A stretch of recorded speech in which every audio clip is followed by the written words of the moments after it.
எமக்கு கொடுக்கப்பட்டிருக்கும் தலைப்பு அருட்பெரு ஜோதி. திரு அருட்பிரகாச வள்ளல் பெருமான் கொடுத்திருக்கிற மகா மந்திரம் அருட்பெருஞ்சோதி அருட்பெருஞ்சோதி தனிப்பெருங்கருணை அருட்பெருஞ்சோதி. இங்க தலைப்பு கொடுக்கப்பட்டிருக்கிறது சோதி. வள்ளல் பெருமான் ஜோதி என்று குறிப்பிடுவார், அட்டகத்திலே சோதி என்று குறிப்பிடுவார். ஏன் அகவல் முழுக்க ஜோதியா கொடுத்திருக்காரு, அட்டகத்துல மட்டும் ஏன் சோதின்னு கொடுத்திருக்காரு? இது ரொம்ப முக்கியமான விஷயம். சாங்கிறது தமிழ்ல ரொம்ப ரொம்ப முக்கியமான ஒரு எழுத்து. நான் சிறிய வயதுல இருக்கும்போது சிவன் கோயில்களை போகும்போது சி இருக்கும், வா இருக்கும். எனக்கு ஒன்றும் புரியல சின்ன வயசுல. கொஞ்சம் அறிவு வந்த பிறகு தஞ்சாவூர் பக்கம் போனேன், நண்பரை கூட்டு போனார். இங்க வா, என்னது இது, இந்த கிளி ஜோசியம் பார்ப்பாங்கல்ல, அது மாதிரி ஓலைச்சுவடியை காமிச்சு நீ ஏதோ ஒரு ஓலையை எடுன்னு எடுத்தேன். என்னங்க வசி வசின்னு வந்திருக்குங்க உங்களுக்கு, இதை நீ எத்தனை லட்சம் வேணாலும் எழுதலாம் நீங்க, வசி வசின்னாங்க. இது நான் சொல்றேன் ஒரு 40 வருஷம் 35 வருஷத்துக்கு முன்னாடி நடந்தது. அப்பவும் அறிவு ஈயினும் இழிந்தேன் புழுவினும் சிறியேன் நாயினும் கடையன்னுங்கிறார் இல்லையா. நான் மலத்தில் புழுத்த புழுவோட கேவலமா இருந்த நாட்கள் அது. எனக்கு ஒன்றும் புரியல வசி என்னன்னுட்டு. ஆனா அவர் சொல்ற அந்த ஓலைச்சுவடி எடுத்துட்டு, தம்பி இது ரொம்ப ரொம்ப முக்கியமானது, இது எல்லாருக்கும் வராது பூ, எனக்கு ஆச்சரியமா இருக்கு உனக்கு வந்திருக்கு இது, இதை நீ எவ்வளோ ஒன்னாட்டம் எழுது, இதையே மந்திரமா சொல்லிக்கணும் வா, இதுல ரொம்ப முக்கியமான விஷயம்லாம் இருக்கும், தெரியல வந்திருக்கு செய்யணும். நானும் கஷ்டப்பட்டு வசி வசின்னு எழுதுவேன், மனசுக்குள்ள சொல்லின்னு இருந்தேன். ஆனா அதோட முக்கியமான அர்த்தமே இப்போதான் எனக்கு விளங்குது. இதுல தான் முக்கியமான சித்தர்கள் நெறி இருக்கு. அதுக்கப்புறம் தான் சித்தர்களோட தொடர்பே வந்தது. வாழையடி வாழையென வந்த திருக்கூட்ட மரபில் யானும் ஒருவன் என்றோ. அன்பர்களே, வள்ளல் பெருமான ஒரு சாதாரண மனிதராக நினைத்து விடாதீர்கள். 7 கிணறு இங்கிருந்து ஒரு 15 கிலோமீட்டருக்கு 20 கிலோமீட்டருக்குள்ளதான் இருக்கும்.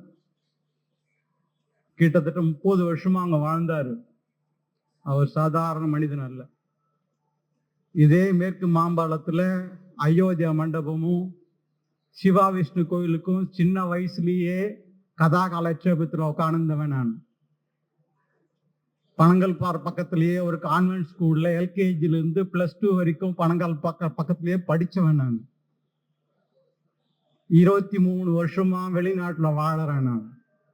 ஆங்கிலமே சரளமாக வரக்கூடிய ஒருவன் இங்கு தமிழிலே சரளமாக ஆங்கிலத்தை கலக்காம இப்ப பேசிட்டு இருக்கேன்.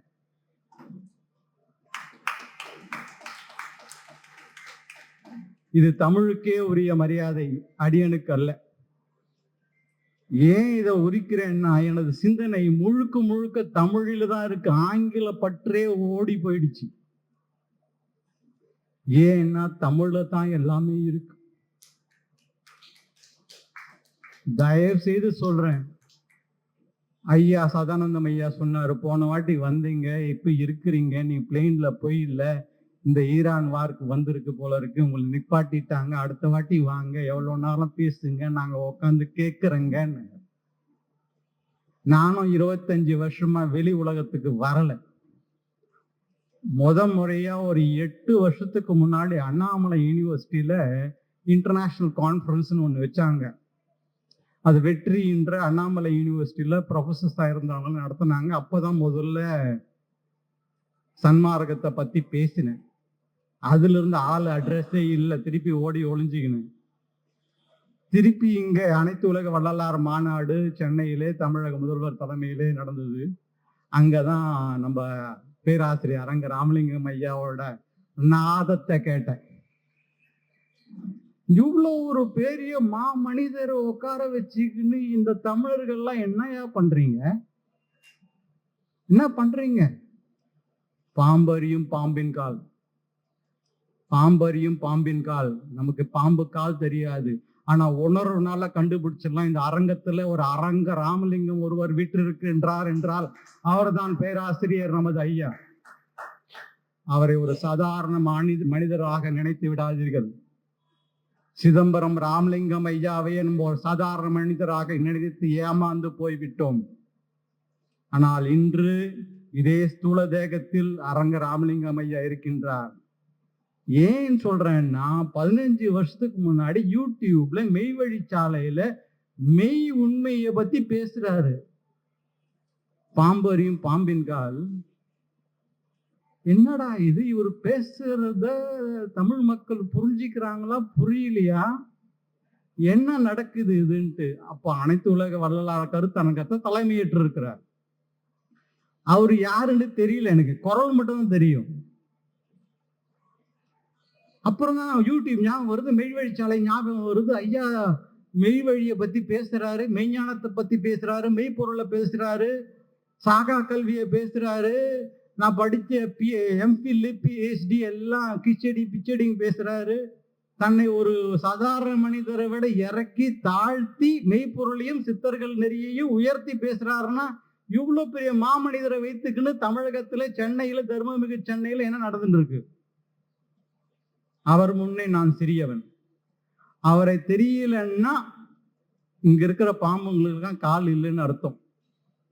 ஏன்னா பாம்பாட்டி சித்தரு அவர் பாம்பு பிடிக்கிறது தான் வேலை. சட்டமணிநாதர் நீ பாம்பு பிடிச்சது போறோம், உனக்குள்ளேயே ஒரு பாம்பு இருக்கு, நான் பிடிச்சி காமிக்கிறேன் வான்னு கூட்டு போறாரு. அந்த பாம்பை பத்தி சொன்னதுதான் சுழ்மணி தியாவம். அந்த பாம்பை பிடிச்சிட்டோம்னா சாக மாட்டோம். பாம்பாட்டி சித்தர் தான் சொல்றாரு. இத பத்தி எத்தனை பேர் பேசுறாங்க? பாம்பாட்டி சித்தர் சொன்னதை எத்தனை பேர் பேசுறாங்க? அரங்க ராமலிங்க ஐயாவை தான் பேசுறாரு. ஆனா மூடி மறைச்சு தான் பேசுவாங்க, நேரா சொல்லவே மாட்டாங்க. ஏன்னா அவங்களுக்கும் முடிச்சு போட்டாங்க. அந்த முடிச்சு போட்டதுனால அவங்க ஓப்பனா பேச முடியாது.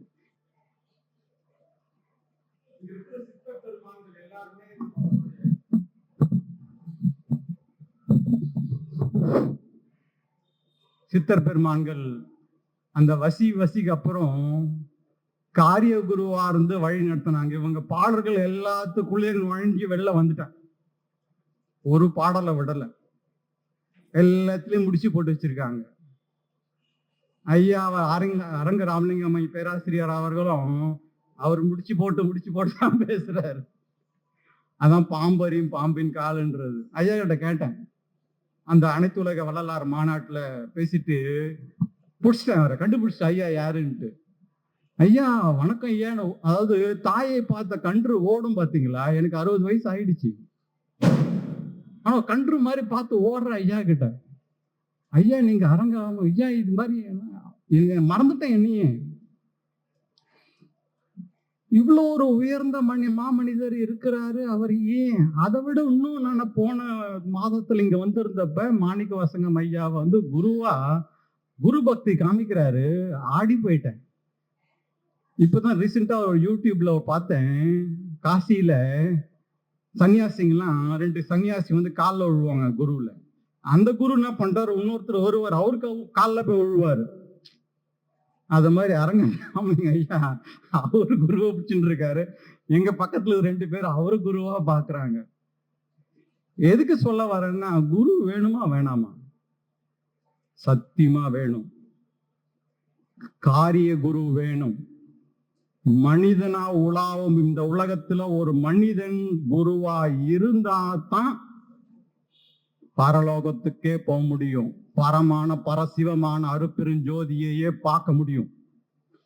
இவங்க அரங்க ராமலிங்கம் ஐயா மாதிரி ஒரு குருவை கிடைக்கலன்னா சுட்டு போட்டா கூட கதவை திறக்கவே முடியாது. வள்ளலாரே சொல்லிட்டாரு, தக்க ஆசான் மூலம் அறிக, குரு முகமாக காண்கன்ட்டாரு. யாருன்னா வள்ளலார் வழியில இருந்துன்னு குரு தேவையில்லைங்கன்னா உனக்கு இப்பயே டிக்கெட் கொடுத்துட்டாங்கன்னு அர்த்தம். வந்த பிறப்பு பயன் கிடையாது. நீ போய் சேர வேண்டிய இலக்கம், இலக்கிய மையம். தமிழ்ல இலக்கணம் என்னதுன்னு எனக்கு தெரியாது, நான் ஆங்கில படிப்பு படிச்சேன். ஒரு இலக்கை நோக்கிய பயணத்தில் இருப்பதுதான் இலக்கணம். சித்தர்கள் இலக்கணம் என்னது? சாகா கல்வி. அந்த சாகா கல்வி எல்லாருக்கும் கிடைச்சிருமா? கிடையாது. ஐயாவை தான் கேட்டேன், என்னங்க ஐயா நீங்க கூவி கூவி சொன்னீங்க, 5 வருஷத்துக்கு முன்னாடி யூடியூப்ல பார்த்தேன், அப்பவே நீங்க சொன்னது அவ்வளோ பெரிய ஞானம், யாருமே யூடியூப்ல நீங்கள பேசின மாதிரி எவனுமே பேசல. மரியாதை குறைவா பேசுறதுக்கு காரணம் இருக்கு. ஏன்னா பாம்பின் கால் பாம்பு அறியவங்க தான் யார் என்ன பேசுறாங்கன்னு அவங்களுக்கு தெரியும், மற்றவங்களுக்கு தெரியாது. அது பெருசா நினைப்பாங்க. அப்படி என்ன விஷயம் இருக்கு சித்தர் நெறியில? வள்ளலார் எதுக்கு வந்தாரு? அவரை ஏன் அருட்பெருஞ்சோதியை அனுப்புனாரு? நாம எல்லாம் எதுக்கு இங்க வந்திருக்கிறோம்? இங்க இந்த ஆன்மாக்கள் இந்த நேரத்துல இங்க இருக்கிறீங்கன்னா, நாம செய்த புண்ணியம், வள்ளலாரும் சித்தர் பெருமக்களும் அருட்பெருஞ்சோதி ஆண்டவரும் உங்களை உட்கார வச்சிருக்காங்கன்னா, பூர்வ ஜென்மத்துல செஞ்ச புண்ணியம் இருந்தா தான் இந்த நேரத்துல இந்த இடத்துல உட்கார முடியும். அதனால நீங்க பாக்கியவான்கள், நானும் பாக்கியவான்கள், எல்லோருமே பாக்கியவான்கள் தான். உருவத்துல அருவத்துல நம்ம சித்தர்கள் எல்லாமே இங்க இருக்கிறாங்க, கோடி கணக்குல இருக்கிறாங்க, பார்த்துக்குன்னு இருக்காங்க, கேட்டுக்குன்னு இருக்காங்க. வள்ளலாரே சொல்றார், எந்த யூனிவர்ஸ்ல பிரபஞ்சத்துல எங்க இருந்து யார் என்ன கேட்டாலும் எனக்கு தெரியும். அவன் என்ன கேட்கிறானோ, அவன் அநியாயமா கேட்டானா பாராமுகமாம் இருப்பேனுங்கிற. பாராமுகனா கண்டுக்க மாட்டேன், ஆனா அவன் தயை முன்னிடமாக ஏதாவது கேட்டானா உடனே கொடுப்பங்கிறார், இங்கிருந்தே கொடுப்போங்கிறார். அவன் இந்த 8 நவகிரகத்துக்கு அண்ணாடி இருந்தா கேட்டா கூட கொடுப்பேன், பிரபஞ்சத்துல எந்த மூலையில இருந்தாலும் கொடுப்பேங்கிறாரு. அப்ப என்ன அர்த்தம்? அது எப்படி அவங்களுக்கு தெரியுது? உணர்வுனால உணர்றவங்க தான் சித்தர்கள். இந்த சொல்லு மனிதர்களுக்கு மட்டும்தான். காது, கண்ணு, வாய் மனுஷனுக்கு தான் தேவை. பாம்பு அறியும் பாம்பின் கால் ஐயா பெரியவர் பேராசிரியர் அரங்க ராமலிங்கம் ஐயா போன்றவர்களுக்கு வாக்கு தேவையில்லை. அவங்க உணர்வுனாலே கண்டுபிடிச்சிருவாங்க இவன் யாரு அவன் யாருன்ட்டு. ஒரு உதாரணம் சொல்லலாம். வள்ளல் பெருமான் திருவொத்தியூர்ல நடந்து போயிட்டு இருக்காரு. அங்க ஒரு சித்தர் உட்கார்ந்துட்டு இருக்காரு. திண்ணையில பன்னி போது, நாய் போது, ஆடு போது, மாடு போதுங்கிறாரு. என்ன சொல்றாரு அப்படின்னா, அந்த மானிடரோட குணத்தை சொல்றாரு. வள்ளல் பெருமான் நடந்து வராரு, இது நடந்தது, இது உத்தமன் வராரு பாருன்னு அவர் உட்கார்ந்தது ஏந்துகிறாரு. அப்படின்னா என்ன அர்த்தம்? நம்ம எந்த சிந்தனையில எந்த குணத்துல இருக்கிறோம்? தாமச குணத்துல இருக்கிறோமா, ராஜச குணத்துல இருக்குமா, சாத்விக குணத்துல இருக்குமா? இதெல்லாம் பூர்வ ஞானம். வள்ளலார் சொன்னது தாமச குணமும் அல்ல, ராஜச குணமும் அல்ல, சாத்விக குணமும் அல்ல, நிர்குணமும் கிடையாது. நிர்குணம் கடவுளோட குணம், அவருக்கு குணமே கிடையாது. அப்ப என்ன குணம் வேணும்ன்றாரு? அப்படிப்பட்டவங்க மட்டும்தான் சன்மார்க்கத்துக்குள்ள நுழைய முடியும். வள்ளலார் அவங்கள குழந்தைய தூக்கிப்பாரு. என்ன குணம்? தனிப்பெரும் கருணை குணம். கருணை இருந்தா தான் அருட்பெருஞ்சோதி ஆண்டவர்கிட்டயே போக முடியும். அப்படி போனவர் தான் வள்ளலார். கிட்ட போல அவராவே ஆயிட்டாரு. அருஜோதி ஆணி நின்று அரையப்பா முரசேன்னாரு. அவரு இங்க பிறந்தவர், மருதூர்ல பிறந்தவர், தமிழ்நாட்டுல பிறந்தது, தமிழ்ல பிறக்க வச்சதுக்கு நன்றி சொல்றவரு, இந்த சென்னையிலேயே 30 வருஷமா வாழ்ந்தவர், தர்மமிகு சென்னைங்கிறாரு. அப்ப நம்மளால முடியாதா? சத்தியமா முடியும். அதுக்கும் வழி சொல்லியிருக்காரு. உத்தரஞான சிதம்பர ரகசியமே இங்கதான் வருது. தயவு செய்து அவர் சொல்றாரு, வள்ளல் பெருமான் சொல்றாரு, இந்த கலிகாலத்துல மறைப்பு அதிகமா இருக்கிற இந்த காலகட்டத்துல உங்களால தவமோ தியானமோ யோகமோ பண்றது ரொம்ப கஷ்டம். ஏமாந்துராதீங்க, சன்மார்க்கத்துக்கு சீக்கிரம் வந்துருங்க, சீக்கிரம் வாங்கன்றார். காலம் இல்லைங்கிறார். ஏன்? இந்த உடம்பு போயிடுச்சுன்னா இன்னொரு உடம்பு கிடைக்காது. சீக்கிரம் வரணும்னா கருணை குணத்தை வர வச்சுக்குங்க. கருணை குணம் எதுக்கு வரணும்? ஏன் கருணைன்னா என்னது? தனிப்பெருங்கருணை கடவுள் அருட்பெருஞ்சோதி ஆண்டவர் அருட்பெருஞ்சோதி அருட்பெருஞ்சோதி தனிப்பெருங்கருணை அருட்பெருஞ்சோதிங்கிறாரு. அருட்பெருஞ்சோதிங்கிறது உருவத்தை சார்ந்த இந்த இகலோகம். 2வது அருட்பெருஞ்சோதி அருவத்தை சார்ந்த அகலோகம். அதாவது உள்ளுக்குள்ள உடம்புக்குள்ள போறது. இந்த உடம்பு இந்த 5 பொறிகளும் தாய் கொடி தொப்புள் கொடியிலேருந்து வெளில வந்த உடனே தொப்புள் கொடியை அறுத்து அடைச்சிட்டாங்க பாருங்க. அப்பவே ஒரு வாசல் மூடிக்குச்சு. அதுக்கு மேல ஒரு வாசல் இருக்கு, அதுவும் மூட ஆரம்பிச்சிருச்சு. அந்த தொப்புள் கொடியை மூடிட்டதுனால மற்ற ஐம்புலன்களும் திறந்துக்குச்சு. அந்த ஐம்பொறிகளும் வெளியே பார்க்க ஆரம்பிச்சிச்சு. வெளியில பார்த்தவொடனே நினைச்சு இதுதான் உண்மைன்னு நினைச்சுக்கிச்சு. வளர் பெருமாய் பொய் உலகை நம்பாதீருங்கிறாரு. இது பொய் உலகம்ங்கிறாரு. நீ பார்க்கிற உலகம் பொய். கண்ணை நம்பாதே, உன்னை ஏமாற்றும் நீ காணும் தோற்றம் உண்மை இல்லாதது. அறிவை நீ நம்பு, உள்ளம் தெளிவாகும். சூப்பரா பாடியிருக்காங்க. உள்ளம் தெளிவாகும். நல்லா கவனிச்சுக்கணும். உள்ளம் தான் ரொம்ப முக்கியம். கண்ணை நம்பாதேன்னா இந்திரியங்கள் இது, ஞானேந்திரியங்கள் இது. ஞானேந்திரியங்களை வள்ளலார் சொல்றாரு நட்சத்திர ஒளிங்கிறாரு நம்ம கண்களை. நட்சத்திர ஒளின்னா ரொம்ப சின்னதா தான் இருக்கும். இங்க அருப்பெருஞ்சோதி உண்மை இங்கதான் வருது. தலைப்புக்கு இங்கதான் ரொம்ப முக்கியமா ஆரம்பிச்சிருச்சு. நட்சத்திர ஒளி, சின்ன ஒளி. நம்ம இந்திரியங்கள் வெளியில பார்த்துதானா நட்சத்திர ஒளி எப்படி பிரகாசமோ அந்த மாதிரி சின்ன பிரகாசம் தான் தெரியும். அறிவு விளங்க. நட்சத்திர ஒளியில அறிவு விளங்குமா? ஒளியில பிரகாசம் இருக்கா? பிரகாசம் கிடையாது. நட்சத்திர ஒளியில பிரகாசம் இல்லாதனால எதையும் பார்க்க முடியாது. எதுவும் பார்க்க முடியலன்னா காட்சி இல்லை. காட்சி இல்லைன்னா அறிவு விளக்கம் வராது. அதுக்கு அடுத்தது ரொம்ப முக்கியமானது சந்திரனை குறிப்பிட்டு ஆன்ம ஒளிங்கிறார். அப்ப கொஞ்சம் ஒளி அதிகமாகுது. அந்த ஒளி கூட எங்கிருந்து வருது? சூரியன்ல இருந்து வருது. சூரியன்ல இருந்து வர்ற ஆன்மா கூட அறிவு முதல்ல ஜீவ ஒளியாதான் நட்சத்திர ஒளி இருக்கு. அந்த நட்சத்திர ஒளி சின்னதா இருக்கு. அது இந்த பிறப்பு எடுத்த வந்த பிறகு, மானிட பிறப்பு எடுத்த வந்த பிறகு, அதுக்கு முன்னாடி அந்த நட்சத்திர ஒளி கூட கிடையாது. இருள்ல தான் நாம இருந்தோம். இருள்ல இருந்ததுனால ஒளி கிடையாது, பிரகாசம் கிடையாது. அறிவு இருந்திருக்குமா? அறிவே கிடையாது. தனிப்பெரும் கருணையினால நம்ம ஒரு அணுவுள்ளதான் இருந்தோம். பாசாந்தகாரத்துல இருட்டுல இருந்ததை எடுத்துக்கின்னு ஒரு தந்தையோட சுக்கீலத்துல சேர்த்து கண்ணுலே தெரியாத சுக்கீலத்துல பல்லாயிரம் கோடி மில்லியன்ஸ் ஆஃப் ஸ்பெர்ம்ஸ்னுவாங்க ஆங்கிலத்துல. விந்தணுக்குள்ள எல்லா விந்தணுக்குள்ள முக்கியமான ஒரு விந்தணு மட்டும் தாயோட கருவுல போய் சேருது. அது பிண்டமா உருவாது கருவுல. அந்த ஒண்ணுல இருந்து நாம இன்னைக்கு பல கோடி லட்சம் அணுக்களா இன்னைக்கு நிக்கிறோம். இதுக்கு ஒரு உதாரணம் கொடுக்கணும். மீன் முட்டை மாதிரி இருக்கும் ஆலமரத்தோட விதை.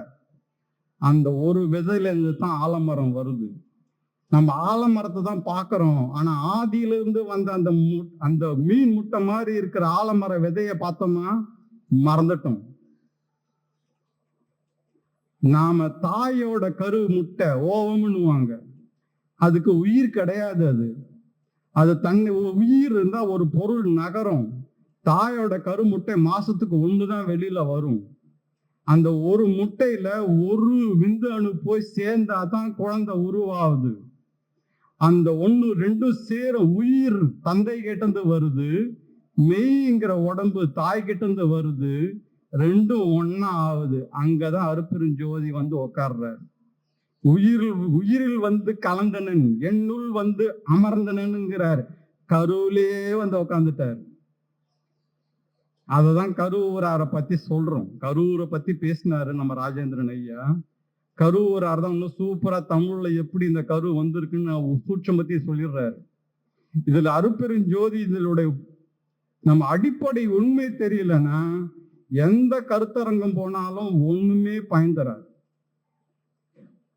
நம்ம எல்லாம் ஒரே வேவ்ல போயிட்டு இருக்கோமா இல்ல விட்டுட்டுமா இருக்கிறோமா? ஒன்னா வரோம் போறோமா? புரியலையா? யாருக்காவது புரியலன்னா சொல்லுங்க. நாம எங்கிருந்து வரோம்? தாய் கருவுல இருந்து வரோம். அதுக்கு முன்னாடி எங்க இருந்தோம்? விண்ணிருந்து இழுந்து வினைக்கீடாய் உருகொண்டு தன்னின்ற தாளை தலைக்காவல் முன்வைத்து உள் நின்று களிம்பறுத்தான் கண்ணுதல் நந்தி. விண்ணுல இருள்ல அறிவே விளங்காத ஒரு அணுவா கடந்தோம். அங்கிருந்து எடுத்துக்கிட்டு வந்து தாய் கருவுல சேர்க்கிறாரு நம்ம இறைவன். அந்த சேர்த்துட்டு சும்மா இல்லை, அங்க வந்து உக்காந்துக்கிறாரு. அங்கேயே வந்து கலந்துட்டாரு. அப்ப அங்க கலந்தவரு இவ்வளவு மரம் ஆலமரம் மாதிரி வளர்ந்து நிக்கிறமே குத்துக்கல்லு மாதிரி, அப்ப நமக்குள்ள இல்லாம இருப்பாரா? அவர் அங்க விட்டுட்டு எங்கெங்கே தேடின்னு இருக்கிறோம். இப்போ ஒரு கதை தான் ஞாபகம் வருது. கோயிலுக்கு முன்னாடி ஒரு பிச்சைக்காரன் உட்காந்து, அவன் இறந்துடுறான். பாவம் இந்த இடத்துலயே உட்காந்துன்னு பிச்சை எடுத்துட்டு இருக்கான். அவன் அங்கேயே போச்சிடலான்னு தோன்றாங்க. தோணுனா வைரம் வைடூரியமா வருது. அட பாவி, புதையல் மேல உட்காந்துன்னு பிச்சை எடுத்துக்க. நாமளும் புதையல நமக்குள்ள அந்த அருட்பெருஞ்சோதி ஆண்டவர் இருக்காரு, அவரை விட்டுட்டு எங்கெங்கயோ பிச்சை எடுத்துக்கிறோம். ரொம்ப கஷ்டமா இல்ல? நமக்கே இவ்வளவு கஷ்டமா இருக்குன்னா வள்ளலாருக்கு எப்படி இருந்திருக்கும்? கடை விரித்தேன் கொள்வார் இல்லை கட்டி கொண்டேனுங்க. அழுகுறார், அழுகுறாருப்பா.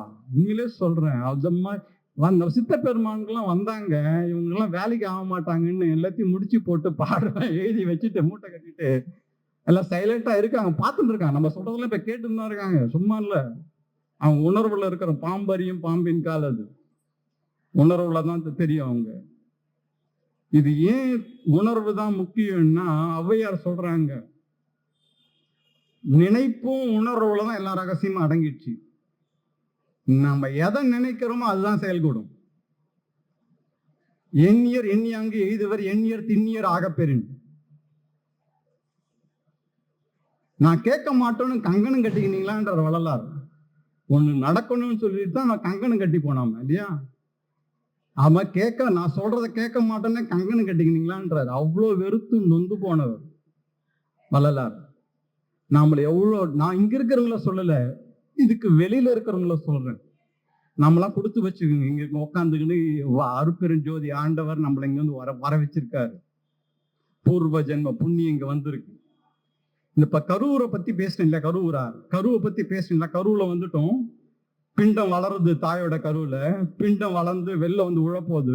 வெளில வந்து உழுந்தோடனே தொப்புள் கொடியை வெட்ட போறாங்க, முடிச்சு போட போறாங்க. முன்வினியை முடிச்சு அவுப்பார். அந்த முடிச்சு போட்டாங்க இல்லையா, வாசல் மூடிச்சு இல்லையா, 2 வாசல் மூடிச்சு. இந்த வாசலை திறக்கணும், அரங்க ராமலிங்கம் ஐயா பிடிச்சிங்கன்னா திறந்துக்கலாம்.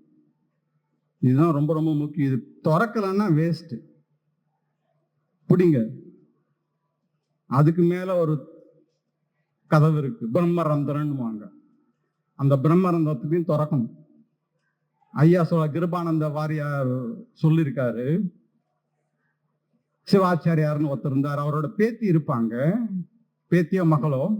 அந்த குழந்தைய வள்ளலார் தூக்கி மேல போட்டு பார்ப்பாங்க. அந்த குழந்தை பாட்டியான பிறகு கிருபானந்த வாரியார் கிட்ட சொல்றாங்க, தூக்கி மேல போடும் போது அங்க ஜோதியை பார்க்கணும்.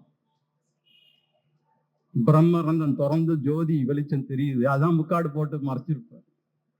அதனால்தான் அவர் நிழல் பூமியில படல. போட்டோ எடுத்தா போட்டோல வரல. அப்படியாப்பட்ட பெரிய மகான் இன்னைக்கும் இருக்கிறாரு. 3 தேகத்தோட இருக்கிறாரு. இந்த உருவம் மெய், மெய்னா உண்மை. இந்த மெய் உடம்பை பொய் உடம்புன்னு நினைச்சிருக்காதீங்க. மெய் இது உண்மையானது. அந்த மெய்க்கு இன்னொரு அர்த்தம் இருக்கு, உண்மை. அருட்பெருஞ்சோதி உண்மை, விளக்கம், இன்பம் நம்ம உடம்புக்குள்ளேயே இருக்கு. அது கருவிலேயே வந்து நமக்குள்ள உட்காந்துக்குச்சு. அது உள்ளும் புறமும் இருந்து எமை காக்கும் போது எமக்கேன் பயம்ங்கிறாரு. அவர் இருக்கிறதுனாலதான் அந்த கரு பிண்டமாவே தாய் கருவுல உருவாச்சு. அது வெளில வந்து உழுந்து பிறகும் உள்ளும் புறமும் இருந்து அருட்பெருஞ்சோதி நம்மளை காக்கும் போது அவரை விட்டுட்டு அவங்கிட்டே போய் பிச்சை எடுக்கிறோம். பிச்சைக்காரன் புதையல் மேல உட்காந்துக்கணும். அதுதான் அரங்க ராமலிங்கம் ஐயா சொல்றாரு, என்னங்கய்யா கூவி கூவி கூப்பிடுறோம், ஒருத்தவங்க கூட வர மாட்டீங்களா? ஏன்னா ஒரு பெரிய மகான் இங்க வீட்டுல இருக்கா, விட்டுடாதீங்க, பிடிச்சுக்குங்கிறேன். காரிய குரு இல்லாம காரண குரு பிடிக்க முடியாது. காரண குரு பிடிக்காம மகா காரண குருவான அருட்பெருஞ்சோதி ஆண்டவரை பிடிக்கவே முடியாது, அங்க போகவே முடியாது. காரிய குரு, காரியம்னா இகலோகம், காரண குருன்னா அகலோகம். அகலோகத்துலதான் நம்ம சித்தர் பெருமான்கள் எல்லாம் இருக்காங்க. வள்ளலார் அங்கதான் இருக்கார். வள்ளலார் எண்ணிய பிடிக்காதுன்றாரு. என்னை வணங்கவே வணங்காத, என் காலிலே விழாத ஓடி போயிடுறாருன்னா காலில் விழுந்தான்னா. அப்பாவை பிடி, நமக்கெல்லாம் அப்பா ஒருத்தர் தான், அருட்பெருஞ்சோதி ஆண்டவர் தான். அவரை பிடிங்கன்றார். அவர் உங்களுக்குள்ளேயே இருக்காரு, நமக்குள்ளேயே இருக்க. என்னை பார்த்தால் உன்னை பார்க்கலாம், உன்னை பார்த்தா என்ன பார்க்கலாம். இப்ப நீங்க எல்லாம் இருக்கீங்க இல்லையா? இப்ப நீங்க எல்லாம் எங்க இருக்கீங்க? எனக்குள்ள இருக்கீங்க. நீங்க எல்லாம் ஐயாவுக்கு தெரியும் எப்படி எல்லாரும் எனக்குள்ள இருக்கீங்கன்ட்டு. நீங்க எல்லாம் எனக்குள்ள இருக்கீங்க. இப்ப நான் உங்களுக்குள்ள இருக்கேன், ஐயாவுக்கு தெரியும். அப்ப நான் வேற, நீங்க வேறயா? கிடையாது. நாம எல்லாம் ஒண்ணு. இந்த ஒருமை வந்தாதான் இது ஆன்ம லட்சியங்கிறாரு. ஆன்ம லட்சியம் எல்லா உயிரும் ஒண்ணுதான். அருட்பெருஞ்சோதி உயிர் தான் பேரு உயிர், பெருஞ்சோதி. அந்த ஜோதி தான் பெரு அறிவு, பேரு அறிவு, பெரு உயிர். அந்த உயிருக்குள்ள உயிரா நம்ம உயிருக்குள்ள உயிரா இன்னைக்கு இருக்காரு அவர். அப்ப அவர் வேற, நாம் வேற இருக்க முடியுமா? உள்ளம் பெருங்கோயில், ஊன் உடம்பு ஆலயம், வள்ளல் பெருமானுக்கு வாய் கோபுர வாசல், தெல்ல தெளிந்தார்க்கு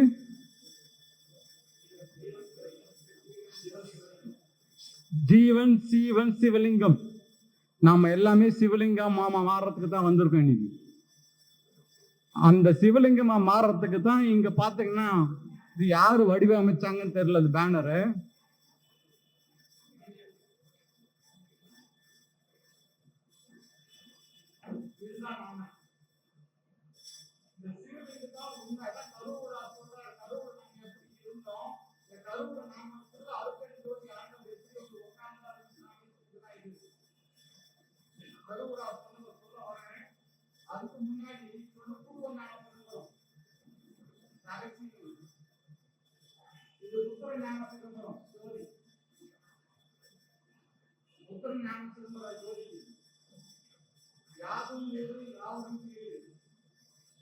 உலகத்தில் இருக்கிற எல்லா 84 கோடி 84 லட்சம் யோனி பேதங்கள், நாமளும் அப்படிதான் இருந்து இன்னைக்கு மனுஷனா வந்திருக்கிறோம்.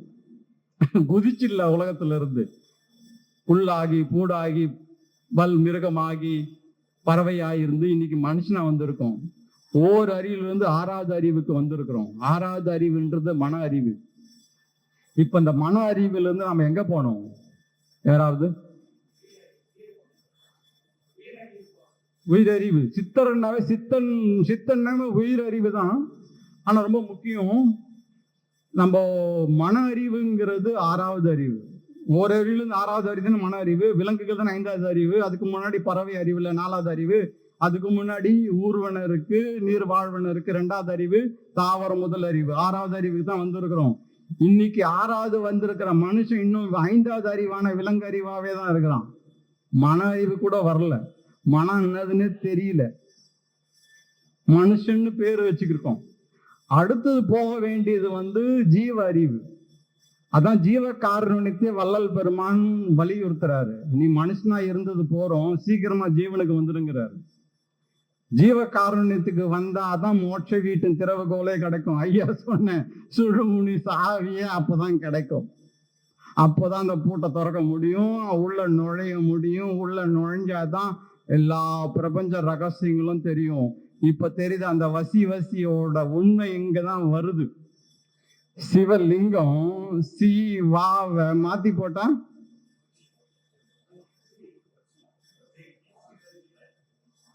சிவ மாத்தி போட்டா வசின்னு சின்ன வயசுலயே ஒரு ஓலைச்சுவடி எடுத்து, தம்பி இதை எத்தனை லட்சம் வேணாலும் எழுதுனாங்க. அப்ப தெரியல எனக்கு. இந்த வசி தான் தப்பா புரிஞ்சுக்கணும். வாசின்னு மூச்சை மேலையும் கீழே இழுக்கிறாங்களாம். இது என்ன ஆகும்? நான் மருத்துவ தொழில 39 வருஷமா வேலை செய்யறேன். ஒருத்தனுக்கு ஸ்ட்ரோக் வருதுன்னா ஆர்டரிஸ் ஆர்டரியோஸ் நூலை விட ரொம்ப சின்னதா இருக்கும் ரத்த நாணங்கள். அந்த ரத்த நாணங்கள் மூச்சு அதிகமா உள்ள ஓடினா ரத்தமும் அதிகமா ஓடும். அப்ப என்ன ஆகும்? தண்ணி பைப்ல அது கொள்ளளவுக்கு ஏத்த மொத்தம் மோட்டர்ல தண்ணி அடிச்சு பைப் வழியா போகும். அதிகமா தண்ணி அடிச்சா பைப்புன்னு ஆகும், வெடிச்சிட. மூளையில மூச்சு நீ போட்டு எழுத்திக்கினே இருந்தா அவன் ரத்த நாளங்கள் மூளையில காலி. அவர் வந்தாரு, என்னாச்சு தெரியல, கோமாவுக்கு போயிட்டாரு, போயே சேர்ந்துட்டாருன்ட்டாங்க. தயவு செய்து வாசி என்பது மூளைக்கு ஏற்றும் பழக்கம் அல்ல. வள்ளலார் சொல்ற மூச்சு பழக்கம் இந்த கண்டத்துக்கும் அடி வயத்துக்கும் மட்டும்தான் மேலையும் கீழையும் போயின்னு இருக்கணும்ன்றாரு. இதுக்கு மேல போகக்கூடாதுன்றாரு. இன்னும் அறியாமையில இருக்கிறாங்க. அதான் சரியான குருவை பிடிங்கிறது. சரியான குரு இல்லைன்னா குருட்டாட்டி தான் குண்டு குழு. அதுக்கும் திருமந்திரம் இருக்கு. உடம்பார் அழியின் உடம்பார் அழியின் உயிரால் அழிவர் திடம்பட மெய் ஞானம். மெய்ங்கிறது தான் உண்மை. இந்த உடம்பு அது உள்ள உண்மையான கடவுள் இருக்காரு. அந்த கடவுள் இருக்கிறது உண்மையான ஆன்மா. அந்த ஆன்மாக்குள்ள உண்மையான அருட்பெருஞ்சோதி இருக்காரு. அவரும் ஜோதியா இருக்காரு, ஆன்மாவும் ஜோதியா இருக்காரு. அந்த ஜோதிக்குள்ள ஜோதியா அருட்பெருஞ்சோதி இருக்காரு. அந்த ஆன்ம அறிவு, ஜீவ அறிவு இப்போ ஆன்ம அறிவுக்கு போனோம். 7வது அறிவு ஜீவ அறிவு, 8வது அறிவு ஆன்ம அறிவு. பரிணாம வளர்ச்சி இப்பதான் மேல் நோக்கி போகுது அறிவு. 8வது ஆன்ம அறிவிலிருந்து 9வது அறிவு அருள் அறிவு. அருளுரின் எல்லாம் உறும் தன் ஊன் வளர்க்க பிற ஊன் உண்பார்க்கு எங்கிருந்து ஆளும் அருள்.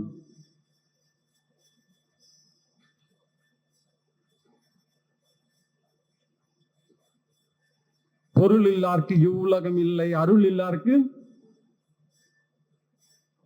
ரொம்ப கஷ்டமா இருக்குல்ல? ரொம்ப கஷ்டமா இருக்கு. இதெல்லாம் என்னோடது கிடையாது, எல்லாம் வள்ளலார் தான் அருட்பெருஞ்சோதி ஆண்டவர். என் கதை இங்க எதுவுமே கிடையாது. பாம்பறியும் பாம்பின் கால் இது. அவர் இன்னைக்கு ஏன் என்னை கூப்பிட்டு பேச வைக்கிறாருன்னு இப்ப எல்லாருக்கும் தெரியும்னு நினைக்கிறேன். ஏன்டா இவன் கனடா போகாம இங்க நின்று பேசினிருக்கான்னு. நானும் வெளி உலகத்துக்கு வரல. இந்த உலகத்துல நம்ம காமிச்சு கூடாதுன்னு தனியா தான் இருந்துருக்கோம். இப்ப காலத்தின் கட்டாயம் பேராசிரியர் அரங்க ராமலிங்கம் ஐயாவோட அழைப்பை ஏற்று இங்க நிற்க வேண்டியதா இருக்கு. சித்தர் பெருமான்களின் கட்டளை நிற்க வேண்டியதா இருக்கு. வள்ளல் பெருமானுடைய கட்டளை இங்க நிற்க வேண்டியதா இருக்கு. அருட்பெருஞ்சோதி ஆண்டவரின் கட்டளை இங்க நிற்க வேண்டியதா இருக்கு. உண்மை விளங்கும் காலம் இதுவே. கர்ம சித்தர் காலம் முடிந்து விட்டது என்கிறார் வள்ளல் பெருமான். ஞான சித்தர் காலம் ஆரம்பித்து விட்டது. அறிவை விட உயர்ந்தது ஞானம். அந்த ஞானத்துக்காகத்தான் அருட்பெருஞ்சோதி ஆண்டவருக்கு ஞான சபை அமைக்கின்றார் வள்ளல் பெருமான். அங்க அருட்பெருஞ்சோதி அந்த ஞான சபையில எப்படி இருக்காருன்னு கடவுளோட உண்மை விளக்கத்துக்கு இதுவரைக்குமே யாருமே சொல்லாததை சொல்லி அங்க ஒரு ஞான சபையை அமைத்து அருட்பெருஞ்சோதிங்கிற ஒரே கடவுள் அருட்பெருஞ்சோதியா இருக்காருன்னு முதல் முறையா நம்ம சென்னையில இருந்து வடலூருக்கு போய் கோயில் கட்டினார், ஞான சபையை கட்டினாரு. அதே ஜோதியை பூர்வ ஞான சிதம்பரங்கிற சிதம்பரத்துல அந்த ஜோதியை காமிக்கணும்னு பார்த்தாரு. ஆனா அங்க இருக்கிறவங்க விடல. அப்பதான் நடராஜபதியார் சொல்றாரு, மகனே வடலூருக்கு போ, பார்வதிக்கு புறம் போ, அங்க போய் எனக்காக நீ ஞான சபையை கட்டு, நான் அருட்பெருஞ்சோதிங்கிற உண்மையை உலகத்துக்கு காமிங்கிற. அப்படி என்ன அருட்பெருஞ்சோதி? ஜோதியில என்ன அப்படி இருக்கு அன்பர்களே? ரொம்ப முக்கியமா கவனிக்கணும். இகலோக விசாரம் இல்லை. இது வள்ளலாரோட வாக்கு. இகலோகம்னா நம்ம தாய் கருள் நம்ம தொப்புள் கொடி அறுக்கப்பட்டு ஐம்புலன்களும் திறந்த உடனே இகலோகத்தை பார்க்கிறோம். அது வரைக்கும் எங்க இருந்தோம்? இகலோகத்துல கிடையாது. இந்த உடம்பு இல்லாம இந்த இகலோகத்துல வாழ முடியாது. இந்த உடம்பு இருந்தா தான் இந்த உலகத்துல வாழ முடியும். கூடு விட்டு போயின பின் ஏது புரிவீரிங்கே ஐயா. இதுக்கு மேல வள்ளலார் என்னையா சொல்ல முடியும்? கூடுன்னா நம்ம உடம்பு. கூடு விட்டு போயின பின் ஏது புரிவீர் இங்கே. ஒண்ணுமே பண்ண முடியாது. இந்த கூடை விட்டுட்டு அந்த கூடை போய் காப்பாற்ற முடியுமா? முடியும். அதுதான் சிவலிங்கம். அங்கதான் வசியே வருது. சித்தர்கள் நிறைய பூட்டி வச்சிருக்காங்க. பூட்டு ஒண்ணு சாதாரண பூட்டு இல்ல. ஞான சபைக்கு மொத்தம் 5 பூட்டு இருக்கு. 3 சாவி தான் இருக்கு. முதல் சாவி ஜீவகாரணியமே மோட்ச வீட்டின் திறவுகோல். 2வது சாவி ஆன்ம சாவி. 3வது சாவி அருள் சாவி. இந்த 3 சாவி இருந்தாதான் 5 பூட்டுங்கிற ஞான சபையை திறக்க முடியும். ஐயா இங்க சொன்னாரு, சுழுமுனை பூட்டை திறக்கணும்னா ஒரு குரு அப்படின்னார். ஐயாவை உலகத்துக்கு கொண்டு வரணும்னு எனக்கு ஆவேசம் பொங்குது. உலகத்துக்கு அறிமுகப்படுத்தணும்ட்டு. அவர்கிட்ட எல்லா புதையலும் இருக்கு. தயவு செய்து அவரை பின்தொடருவோம். அவர் வள்ளலார் நெறியை காமிப்பார். வள்ளலார் சொன்னதுக்கான புத்தகங்களை நிறைய எழுதியிருக்கிறார். இன்னும் 10-15 மணி துளிகள் இருக்கிறது. ஆனால் மீண்டும் ஒரு தருணம் இங்கே வரக்கூடிய வாய்ப்பு ஏற்பட்டால் இன்னும் பல பேருண்மைகளை வெளிப்படுத்துவோம். அதுக்கு முன்னர் அது எல்லாமே இங்கிருந்து வந்துடக்கூடாது. எல்லாம் ஐயாவுக்கிலிருந்து தான் வரணும். அவரு இங்கேயே இருக்கிறார். அவரை பிடிங்க, தயவு செய்து இருங்க. ஏன்னா இந்த கூடு விட்டு போயின்னு பின் ஒண்ணுமே பண்ண முடியாது. இந்த கூடு விட்டு போயிடுச்சுன்னா ரொம்ப முக்கியமா கேட்டுக்குங்க.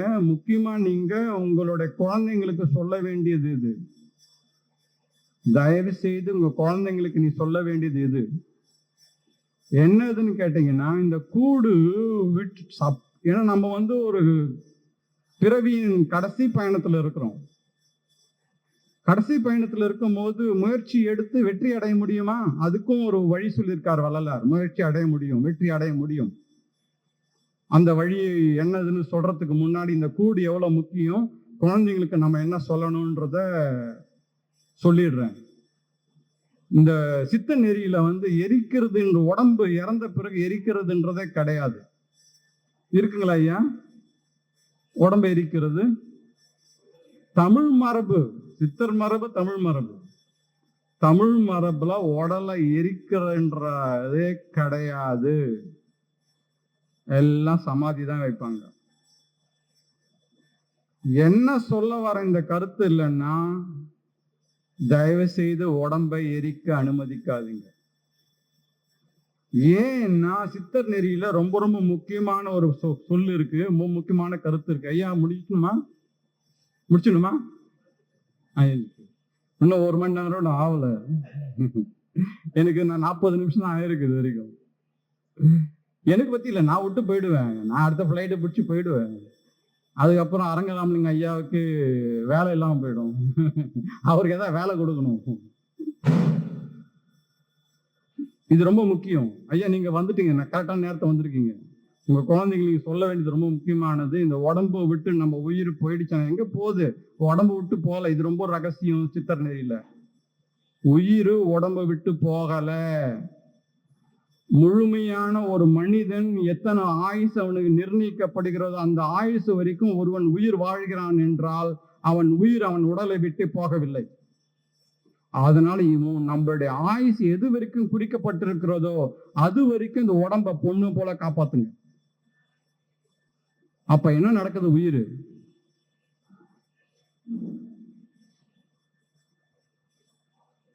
உயிர் அடக்கம். உயிர் அடக்கமானவங்களை எரிக்க கூடாது, புதைக்கணுங்கிறார் வள்ளலார். இங்கதான் எல்லா ரகசியமே இங்க வருது. ஸ்கூல்ல போய் 12 வருஷம் படிக்கிறோம், காலேஜ்ல போய் 5-6 வருஷம் படிக்கிறோம். சாகா கல்வியை சொல்றதுக்கு யாரும் இல்லை. இருக்கிறாரு. உயிர் அடக்கம் பத்தி யாருக்கு எத்தனை பேருக்கு தெரியும்? உயிர் உடம்பு விட்டு போலன்றது எப்படி தெரியும்? இந்த உயிர் அறிவு தெரிஞ்சவங்க தான் சித்தர்கள். இதுதான் மூடி மறைச்சு பூட்டுக்கு மேல பூட்டு, திண்டுக்கல் பூட்டை போட்டு வச்சிருக்காங்க, பாடங்கள்லாம் போட்டு வச்சிருக்காங்க. நாங்கெல்லாம் தோண்டி தோண்டி தோண்டி வாழ்க்கை இது ஏன் எல்லாருக்கும் தெரியல தலையில போட்டு அடிச்சுக்கிறோம். நாங்க உயிர் அடக்கமாவது. தாயுமானவர் உதாரணத்தை சொல்றேன். இங்க தாயுமானவர் தவத்துல இருக்காரு, அவர் இறந்துடுறாருன்ட்டு ராஜா கிட்ட சொல்லிட்டு இறந்துட்டாருன்னு போய் எரிக்கிறாங்க. எரிச்சிருங்கன்னா எரிக்கிறாங்க. கண்ணை திறந்து பாக்குறாரு, பதபதான்னு எரியுது. கண்ணை திறந்து பாக்குறாரு, அவர் உயிர் ஒடுக்கமாயிருக்கு. உயிர் அடக்கம் கூட ஆகல. அடக்கமானாதான் நீ எரிக்க கூட கூடாது, புதைக்கணும். உங்க குழந்தைக்கு சொல்ல வேண்டியது இதெல்லாம். அவர் அடக்கமால ஒடுக்கம். சித்தர்கள் உயிரை ஒடுங்குறாங்க. அங்க ஒடுங்கிட்டு அவங்களே திருப்பி உடம்பு விட்டு வெளில வருவாங்க, திருப்பி உள்ள போவாங்க, வெளில வருவாங்க, உள்ள போவாங்க. இதுதான் சித்தர் நெறி. அப்போ உயிர் அறிவு வேணும்ல. சித்தர் நெறிய உயிர் அறிவு தான். அந்த உயிர் அறிவை சொல்றது தான் மெய்வழி. அந்த மெய்வழிய போய் சேருவோம். சித்தர் நெறிக்கு வருவோம். இந்த காலகட்டம் ஞான சித்தர் காலம் ஆரம்பித்து விட்டது வள்ளல் பெருமானால். அதுக்கு விட அவர் வள்ளல் பெருமான் சொல்றது சமாதி நிலை உயிர் ஒடுக்கமாகிறது. அது கூட பழக்கம் அல்லங்கிற சகஜ வாழ்வுக்கு வாங்கன்றாரு. இப்ப கடைசியா நான் சொன்னேன் இல்லையா, நம்ம மாதிரி சித்தர்கள் மாதிரி 100 வருஷம் 1000 வருஷம் மலை முளை காடு அங்க போய் 1000 வருஷம், திருமூலர் 3000 வருஷம் தவம் பண்ணிருக்காரு. அத மாதிரிலாம் நம்ம தவம் பண்ண தேவையில்ல, நம்மளால முடியாது. அப்ப என்னதான் பண்றது? கருணைய வர வச்சுங்க. ஜீவகாரணத்துக்கு அந்த உயிர் இறக்கம் உயிர் நேயம் பக்கத்துல உட்காந்துக்கிறாருல, அவர் எவ்வளோ வாட்சி கட்டிக்கிறாரு, என்ன ட்ரெஸ் போட்டுக்கிறாரு, எந்த கார் ஓட்டுறாரு, எங்க பணம் இருக்கு, எத்தனை கோடி பணம் இருக்கு, அதை பார்க்காதுங்க. அவங்க மெய்ப்பொருளை பாருங்க. எப்பொருள் யார் யார் வாய் கேட்பினும் அப்பொருள் மெய்ப்பொருள் காண்பது அறிவு. இப்போ சமாதி பத்தி உயிர் அடக்கம் உயிர் ஒடுக்கும் சொன்னோம் இல்லையா சித்தர் நெறியில, அங்கேயும் திருவள்ளுவர் சொல்லியிருக்காரு. கருத்தை சொல்லிட்டு குரலை சொல்றோம். ஏன்னா மெய்ப்பொருள் தெரிஞ்சவங்க தான் அப்படி பேச முடியும்.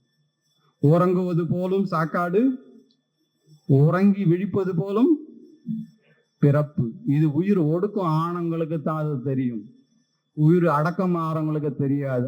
அடக்கம் ஆயிருக்காங்க, ஆனா உடம்ப விட்டு உயிர் வெளியில போல, எரிச்சிடாதீங்க.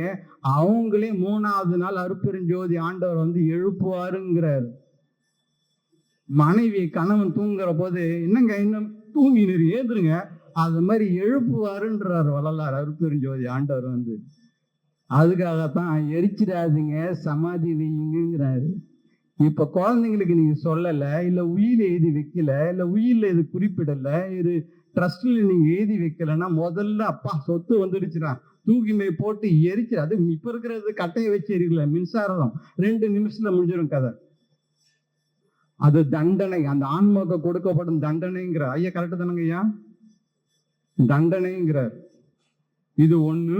அடுத்தது வந்து தன் ஊன் வளர்க்க பிற ஊன் உண்பார்க்கு எங்கிருந்து ஆளும் அருள். அருள்ங்கிறது அருட்பெருஞ்சோதியோட தயை கருணை. அந்த அருள் இருந்தா நாம போறோம். நாம காடு மலை இதெல்லாம் போய் தவம் பண்ணணும் தியானம் பண்ணணும் அவசியம் கிடையாது. அத கடைசியா வள்ளல் பெருமான் என்ன சொல்றாருன்னா, விளக்கு ஏத்தி வச்சுட்டு அந்த ஜீபத்துல கடவுள் விளங்குவாத பாவனை செஞ்சு கடவுள் இருக்கிறதா பார்த்துக்கின்னு அவரே வணங்கிக்கின்னு வாங்கன்றாரு. நினைந்து நினைந்து உணர்ந்து நெகிழ்ந்து அன்பே நிறைந்து ஊற்றெழும் கண்ணீர் அதனால் உடம்பெல்லாம் நினைந்து ஞான நிதிய ஞான நலத்தரசே என்று அவரே நினைச்சுக்கணும் இருங்கன்றார். அந்த நினைப்பு அதுதான் ரொம்ப முக்கியம். இது எப்படி முக்கியம்னா, உடம்புல சுத்த உஷ்ணம் வரணும். சுத்த உஷ்ணம் வரணுன்றதுக்காக தான் சித்தர்கள் மலை குகையெல்லாம் போய் தவம் புரியுறாங்க. இந்த சுத்த உஷ்ணம் எப்படி வரும்ன்றத சொல்லணும்னா, இப்ப கோழி முட்டை பொரிக்கணும்னா என்ன பண்ணும்? அடக்காக்கும். அந்த முட்டைக்கு உஷ்ணம் வேணும். உஷ்ணம் இல்லைன்னா அந்த முட்டை பொரிக்காது. நமக்குள்ளேயும் ஒரு முட்டை இருக்கு, அது தகர குண்டு. அந்த தகர குண்டுலாம் அருட்பெருஞ்சோதி ஆண்டவர் இருக்காரு. உடம்பை வளர்க்கும் உபாயம் அறிந்தே உடம்பை வளர்த்தேன் உயிர் வளர்த்தேனே. அந்த உயிரை வளர்க்கிற வித்தை தான் இங்க கோழி முட்டை சுத்த உஷ்ணம். இதெல்லாம் ஞானிகளுக்கும் யோகிகளுக்கு தான் தெரியும். அதெல்லாம் இந்த காலகட்டத்துல நம்மளால செய்ய முடியாது. அதுக்கு பதிலாக கருணையை வர வச்சுக்குங்க, ஜீவகாருண்யத்துல இருங்குங்கிறார். அந்த கோழி முட்டை பொரிக்குது. இன்னொன்னு சுத்த உஷ்ணம் இருக்கு. மீன் பாத்தீங்கன்னா முட்டை இட்டுட்டு முட்டைய மீன் தன் கண்ணாலேயே பார்த்து பொரிச்சிடும். அதுவும் சுத்த உஷ்ணம், அதுவும் ஞானத்துல வருது. இன்னொன்னு முக்கியமா இருக்கு. ஆமை முட்டை போட்டுட்டு கடல்ல போயிடும். அது போயிடும் 10, 15, 100 கிலோமீட்டர் கூட போயிடும். ஆனா அது நினைப்பிலேயே தான் முட்டை பொரிக்கணும்னு சொல்லிட்டு நினைப்பிலேயே முட்டையை பொரிச்சிடும். இங்கதான் 3வது விஷயம் தான் ரொம்ப முக்கியம். உள்ளம் பெருங்கோயில் ஊன் உடம்பு ஆலயம் வள்ளல் பெருமானுக்கு வாய் கோபுர வாசல் தெல்ல தெரிந்தார்கள் ஜீவன் சிவலிங்கம். அந்த உள்ளம் இருக்கிறது பத்தியா, மனம் புத்தி சித்தம் அகங்காரம். கடைசியா ஒண்ணு சொல்லிடுறேன், சிவஞானத்தை கொண்டு வந்துடுறேன். இப்போ இவ்வளவு நேரமா சிவநெறியும் அருட்பெருஞ்சோதி நெறியும் சொல்லின்னு வந்தேன். இப்போ எப்படி தட்சிணாமூர்த்தி ஆதி குரு 8 நந்தியம் பெருமான்களுக்கு சொன்ன உண்மையை இங்க சொல்றேன். அவர் வாயில சொல்லல, அவரு சின்முத்திரை ரகசியமா தான் சொன்னாரு. சனகர், சனந்தன, சனாதன, சனற்குமாரர், வியக்கரபாத, சிவயோக மாமுனின், ஆதி திருமூலர் அவருக்கு சொன்ன ரகசியம் இது. இந்த 3 பாசம், கண்மம், மாயை, ஆணவம், மும்மலங்கள், இந்த பாசத்தோட ஒட்டின்னு இருக்கோம் நாம. இது நாம இப்படிதான் ஒட்டின்னு இருக்கும். இந்த மும்மலத்தோட இருக்கிறது பசு, இது பதி, கடவுள். பதி, இது பசு. பதி, பசு, பாசம் என பகர் 3ல் பதியை சென்று பசு பாசம் அணுகா. இது போய் சேர முடியாது, கடவுள்கிட்ட போக முடியாது. இதுதான் அருட்பெருஞ்சோதி, இதுதான் சின்முத்திரை ரகசியம். தட்சிணாமூர்த்தி ஆதி குரு 8 நந்திய பெருமான்களுக்கு சொன்னது. இந்த ரகசியம் ஐயாவுக்கு தெரியும். இந்த பாசம் இருக்கு இல்லையா, இது பசு இருக்கு இல்லையா, இது ஆணவம், மாயை, கண்மம். கண்மம் நம்ம எது குணம். இந்த வள்ளல் பெருமான் குடும்ப கோரன்னு ஒண்ணுல தனக்கு 3 மனைவிகள் இருப்பதாகவும், அந்த 3 மனைவிகள் தான் கண்மம், மாயை, ஆணவம்ங்கிறாரு. கண்மம்ங்கிறது தாமச குணம், ராஜச குணம், சாத்விக குணம். மாயைங்கிறது மனம், புத்தி, சித்தம், அகங்காரம். 4 குழந்தைங்க, இங்க 3 குழந்தைங்க. ஆணவத்துக்கு அஞ்ஞானம், மொத்தம் 8 குழந்தைங்க நமக்கு. நம்மளும் குடும்பம் நடத்திட்டு இருக்கோம். இதுதான் தட்சிணாமூர்த்தி அப்பா நந்திய பெருமானுக்கு சொன்னது. இவங்களை விட்டு நாம வரமாட்டோம், இகலோகத்துல நாம மாட்டின்னு இருக்கோம். இங்கிருந்து தப்பிக்கணும்னா இவரோட அருள் தேவை. இவரோட அருள் வேணும்டா தான். இதுதான் வள்ளலார் சொல்றார். காடு மலை முளையெல்லாம் போயிட்டு தவம் இருந்து காலம் கிடையாது, நேரம் கிடையாது, சாகா கல்வி சொல்லி கொடுக்கறதுக்கு ஆளு கிடையாது, இருந்தாலும் யாரையும் அவர் போய் பார்க்கறது கிடையாது, அவர் கேட்ட காலையும் ஓடுறது கிடையாது. காலைல ஓயிலனாலும் பரவாயில்ல, நான் புத்தகம் எழுதியிருக்கேன், அதையாச்சும் படிங்கிற, அதுவும் படிக்க மாட்டேன், சொல்றது அதையும் கேட்கறது கிடையாது, அதையும் பண்ண மாட்டோம் இந்த காலத்துல. அதுக்கெல்லாம் இதான் வழி சொல்றாரு. இவரோட அருள் தேவை, அருட்பெருஞ்சோதியோட அருள் தேவை.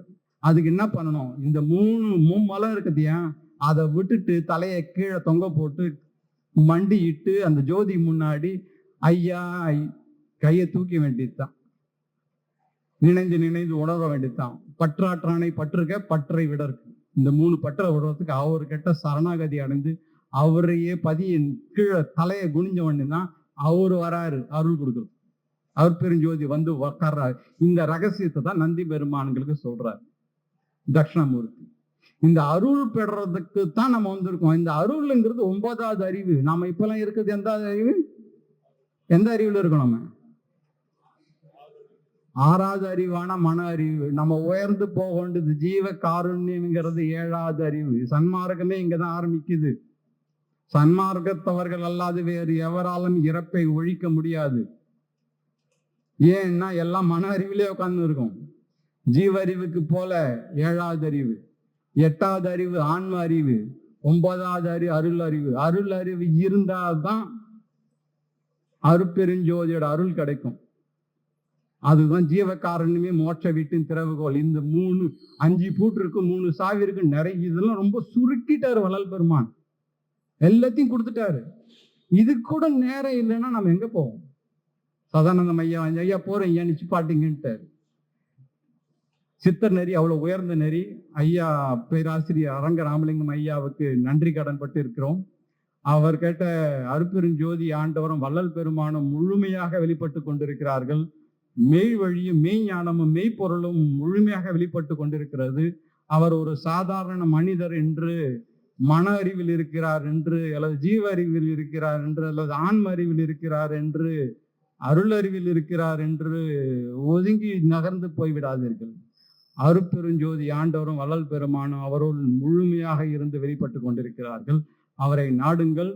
அடுத்த முறை மீண்டும் இங்கு வந்து உங்களை சந்திப்பதற்கு வள்ளல் பெருமானையும் அருட்பெருஞ்சோதி ஆண்டவரும் வேண்டி, ஐயா பேராசிரியர் அரங்க ராமலிங்க ஐயாவை வேண்டி, ஐயா அடுத்த வாய்ப்புக்கு சன்மார்க்கம் தழைக்க வேண்டும் என்று நாம் எல்லாம் 1 நிமிட நேரம் கண்ணை மூடுன்னுவாங்க. மூடிடாதீங்க. மூடிட்டீங்கன்னா இருள் வந்துடும். இருள் வந்துச்சுன்னா முடிஞ்சது கடை. அடுத்த வகுப்புல ஏன் இருள் வரக்கூடாது, ஏன் மறு வரக்கூடாது, ஏன் திருள் வரணும், ஏன் அருள் வரணும், ஏன் அருட்பெருஞ்சோதி ஆண்டவர் வரணுன்றது அடுத்த இதுல பார்ப்போம். அது வரைக்கும் அரங்கராமலிங்க ஐயாவை பிடிச்சிக்குங்க. இப்போ 1 நிமிடம் இமைகளை மூக்காண்ட கொண்டு வாங்க, மூடிடாதீங்க. கொஞ்சம் அப்படியே தியானத்துக்கு போங்க, மூடிடாதீங்க. மூக்காண்ட இருந்து அருட்பெருஞ்சோதி இப்போ பார்வையை நெத்திக்கு கொண்டு வாங்க. அங்க கற்பூரம் விளங்குவதாக, அங்க ஜோதி இருப்பதாக பாவனை செய்யுங்க. அருட்பெருஞ்சோதி இருக்கிறாரு, பாவனை செஞ்சு அந்த அருட்பெருஞ்சோதி ஆண்டவர்கிட்ட விண்ணப்பம் வைப்போம். என்ன விண்ணப்பம் வைக்கிறோம்னா, உலக உயிர் திரளெல்லாம் ஒளிநெறி பெற வேண்டும். உலக உயிர் திரளெல்லாம் ஒளிநெறி பெற வேண்டும். உலக உயிர் திரளெல்லாம் ஒளிநெறி பெற வேண்டும். எல்லா உயிர்களும் இன்புற்று வாழ வேண்டும். எல்லா உயிர்களும் இன்புற்று வாழ வேண்டும். திரு அருட்பிரகாச வள்ளல் பெருமான் திருவடிகளுக்கே சரணம் சரணம் சரணம் சரணம். அருட்பெருஞ்சோதி அருட்பெருஞ்சோதி தனிப்பெருங்கருணை அருட்பெருஞ்சோதி. எல்லோருக்கும் நன்றிகளும் வணக்கங்களும் வாழ்த்துக்களும். நூழி வாழ்க. தங்கள் குடும்பமும் தங்கள் சுற்றாரும் தங்கள் குடும்பமும் நலமோடு வளமோடு வாழ்க. நன்றி, வணக்கம்.